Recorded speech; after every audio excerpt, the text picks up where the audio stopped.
Well, I thought we battled. We battled really tough against a very good opponent. We knew that they were going to be big and physical. They were as advertised, definitely. Had a really good quarterback. We knew we needed to contain him. He was a problem throughout the day. But when we really needed it, our defense, really stiffened up, and they responded well to some adversity. And we knew exactly that it would come down to a fourth quarter battle. It would come down to a last possession of the game, that sort of thing.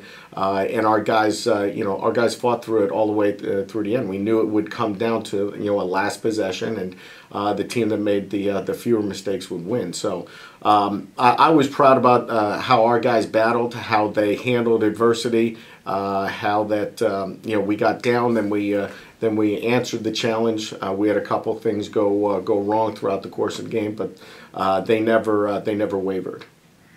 When you have a player like on special teams like Andrew Franks, who does so many great things for you guys, and he has an off game for him, what do you say to him, and how do you kind of deal with that kind of situation there? I thank him for the 6 touchbacks that he kicked for us throughout the course of the game. Andrew's a great player for us. He's been such a tremendous athlete.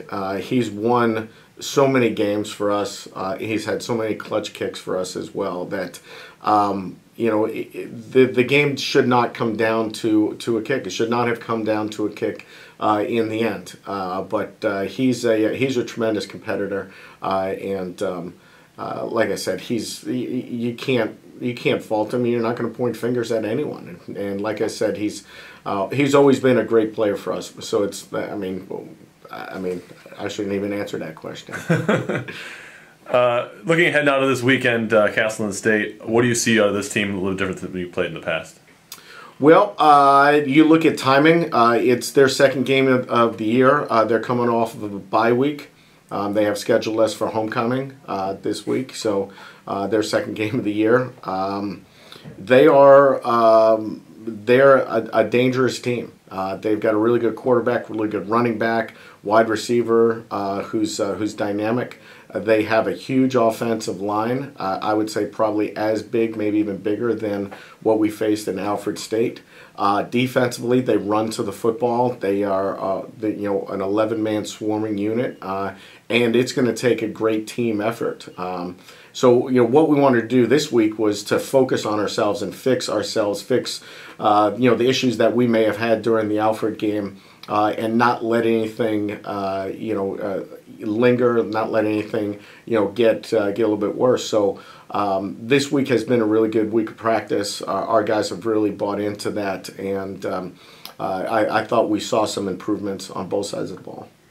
Having the success early against Norwich, I guess, does that help you guys going on the road? I know you've talked about before, your experienced team that knows how to go on the road and take care of business. Is that something you can at least look back on as a coaching staff? Sure, we could draw upon some of that where our scrimmage was on the road, first game of the season on the road, this one on the road. Sure, we can draw on those experiences that we had. This is a little bit different scenario for us because it's about an hour and a half, hour and 45-minute trip. It's a day trip for us. 12 o'clock kickoff time. So, we'll be getting up early, pregame meal, getting on the bus and hitting the road and everything. So it's a little bit different, but I think our guys can handle the travel issues.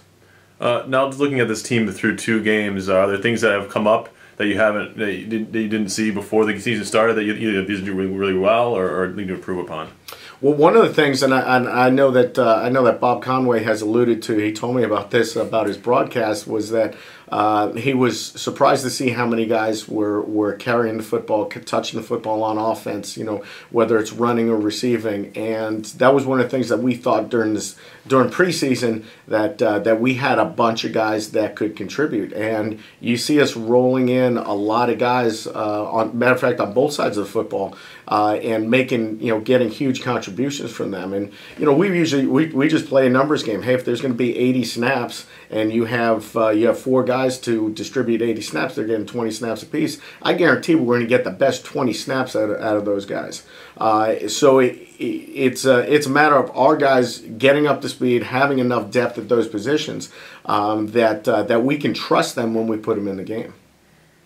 And just defensively, I guess, what's one thing you're going to look to get better at from last week? I know you gave up the 34 points, but what's one thing you guys are going to look to improve upon this week against Castleton?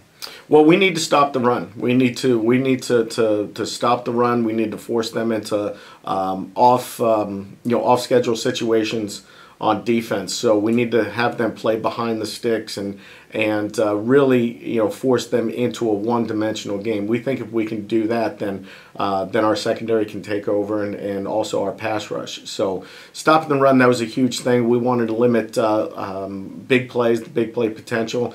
Certainly those were a couple of things that hurt us on Saturday.